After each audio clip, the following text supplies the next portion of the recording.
Des pas dans la neige. Je m'abandonnais à un sentiment de délivrance. Je n'avais plus à tenir un rôle, plus d'obligations, ni galanterie, ni politesse, ni propos sucrés. Je pouvais me promener en robe de chambre, aller et venir, penser à Napoléon, prendre un livre dans la bibliothèque. Justement, j'en cherchais un. Amour et néant de Roger Nimier.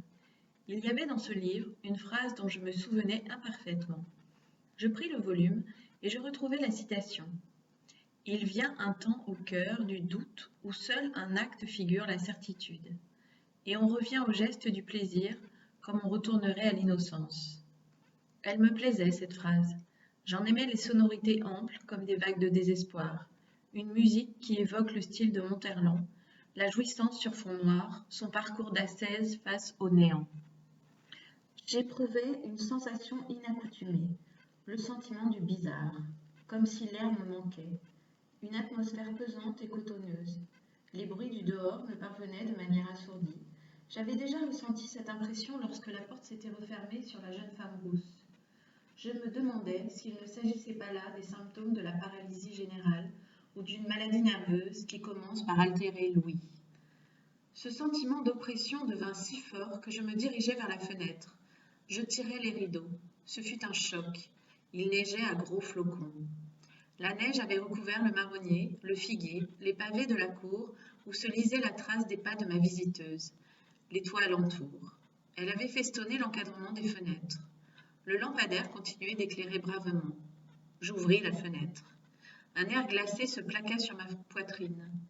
Toute la sentimentalité dont j'étais capable, il est vrai que je ne l'avais pas beaucoup dilapidée ce soir-là, se portait sur ce phénomène météorologique. Cette neige m'émouvait comme une aventure nouvelle, un signe que la vie continuait. Est-ce le caractère particulier de Paris et des grandes villes qui, en interposant leurs murs de béton, nous rend sensibles aux manifestations de la nature? Je me souviens avec émerveillement de pluies torrentielles, d'orages tonitruants comme un orchestre de cymbales, de bourrasques qui arrachent les parapluies et jettent bas les cheminées comme des quilles. Cette neige avait un sens, mais lequel? Était-ce un aïeul mort à la Bérésina qui me rappelait à son bon souvenir? Mais une neige rougie par la tuerie, servant de linceul à tant de morts, aurait produit une sensation d'effroi. Alors qu'au contraire, j'éprouvais un sentiment de réconfort et d'apaisement. À travers elle, on m'adressait un message dont je ne comprenais ni la signification ni l'origine, seulement l'effet bienfaisant. La neige n'a pas porté bonheur à Napoléon. Eylau, la Moscova, la Bérésina, ni la mer, Aboukir, Trafalgar, Dunkerque, ni l'amour, Désiré, Clary, Joséphine, Marie-Louise. C'est dans un paysage sous la neige, à Château-Chinon, que j'ai parlé de Napoléon avec Mitterrand. Mais ce n'était pas son homme. Son antipathie pour De Gaulle contaminait l'autre général. Il n'était pas loin de voir dans l'arrivée au pouvoir de Gaulle un Roland de 18 Brumaire. Et puis, les généraux, pour les socialistes, ça rappelle toujours de mauvais souvenirs. Boulanger, Pétain, Franco. Il m'a raconté alors une curieuse histoire qu'il prétendait avoir entendue un soir dans un café d'un village de la Nièvre. À côté au bar, un homme parlait à la cantonade. Il racontait Arcole, Le Sacre, Austerlitz, la campagne de Russie, l'île d'Elbe, Waterloo, Sainte-Hélène. Soudain, un poivreau qui l'écoutait avec attention le coupa.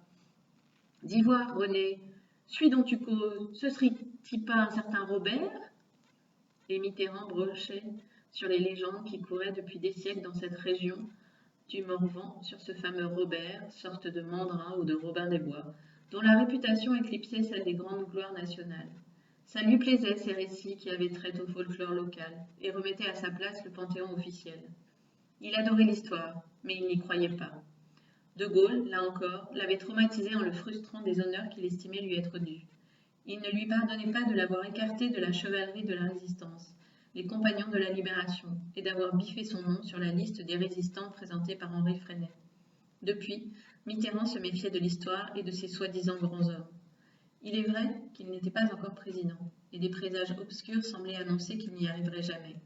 Il avait la poisse. L'échec d'ailleurs lui allait bien, mieux que le succès sous la 4e. Et là, sortant avec lui sous la neige, de l'hôtel du Vieux Morvan, j'avais l'impression de rencontrer l'histoire.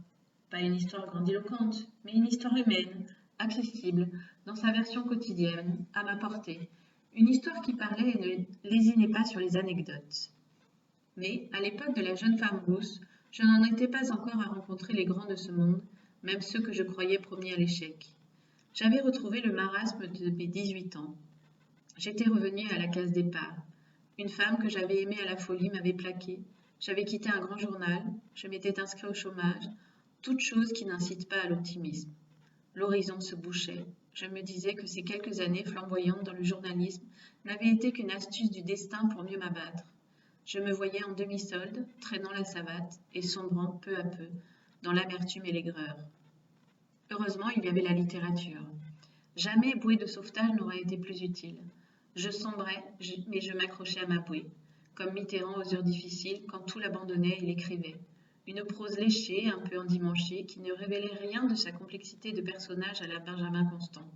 Il meuble avec des descriptions bucoliques, sauf quand il sort ses griffes. Alors le polémiste retrouve une voix personnelle.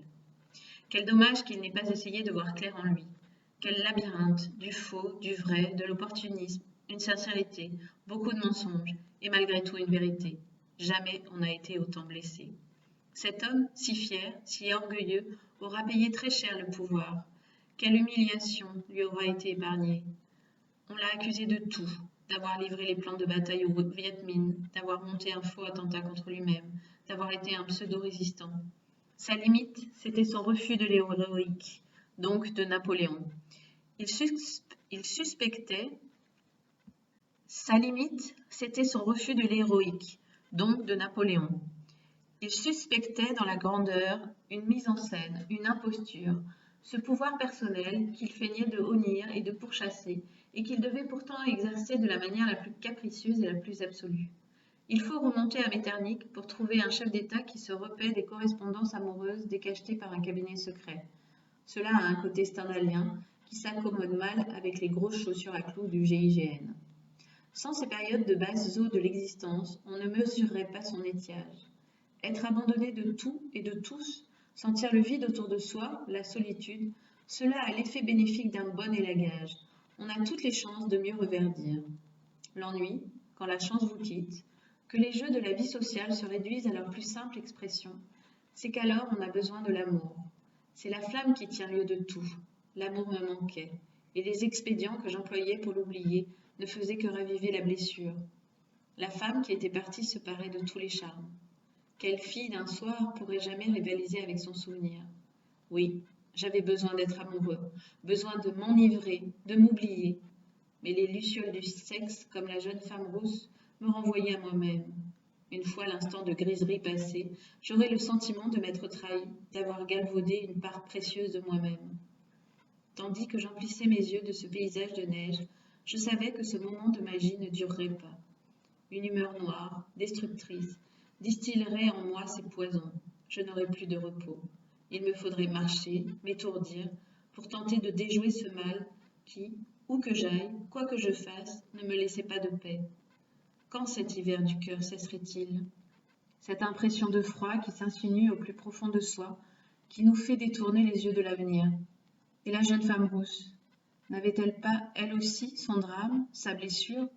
Sinon, pourquoi serait-elle allée tromper sa solitude au Rosebud? Quel malheur voulait-elle fuir?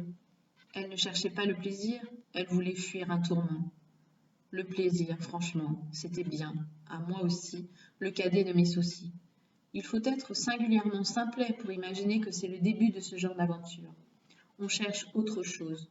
On veut croire à tout prix qu'on va allumer ce feu dont parle Bachelard, celui que les premiers hommes cherchaient à être provoqués en frottant deux bouts de bois pour déclencher l'étincelle en s'inspirant de cette flamme qui naît de l'étreinte de deux corps.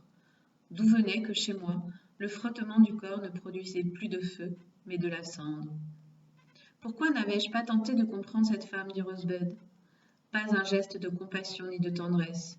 Ma dureté avec elle ne s'expliquait que parce que cette rousse vagabonde me renvoyait l'image insupportable de celui que j'étais. D'ailleurs, je ne l'avais pas supportée, puisque, la besogne achevée, j'avais coupé court aux épanchements. Probablement, elle me détestait pour les mêmes raisons. Nous n'étions l'un pour l'autre que des commodités, des figurants indispensables pour réaliser une scène tragique de notre théâtre intérieur, partant chacun de notre côté, sans rien échanger, ni mot d'amour, ni numéro de téléphone, ni promesse de nous revoir. L'acte avait rendu nos personnes soudain inutiles. Pas la peine de recommencer l'expérience. Cette neige me rassurait. Elle m'apportait le seul message d'espoir que je pouvais entendre, que tout passe, que tout recommence, que tout meurt pour que tout renaisse. Combien d'hommes avaient souffert ce que je souffrais, vécu ce que je vivais? Ils avaient survécu et avaient souri de leur souffrance. L'image de Napoléon s'imposa à nouveau à moi. Ce qui le distingue et fait de lui une sorte de phénomène dans l'ordre humain, ce n'est pas qu'il ait été héroïque en tout. Il a eu ses moments de lâcheté et de découragement. Il a gémi lors des trahisons de Joséphine pendant la campagne d'Italie. Il a pleuré de rage en Égypte en apprenant par Junot qu'elle le bafouait.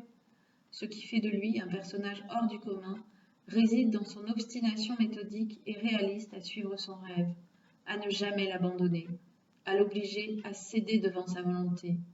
Voilà pourquoi il plaît surtout aux rêveurs, aux écrivains, aux poètes, et beaucoup moins aux hommes politiques comme Mitterrand. Ceux-là sont du côté de Talleyrand et de Fouché, du réalisme. Sa folie des grandeurs les effraie. Ils sont déconcertés par la désinvolture d'un homme qui joue avec le monde, qui perd son empire contre une idée plus haute, plus romanesque de lui-même. Je me couchais cette nuit-là, dans les draps où la jeune femme rousse avait laissé la trace d'un parfum musqué. Mais dans mes rêves, il y avait des tambours, des armées à l'assaut, comme des vagues, une symphonie de mitraille et de feu.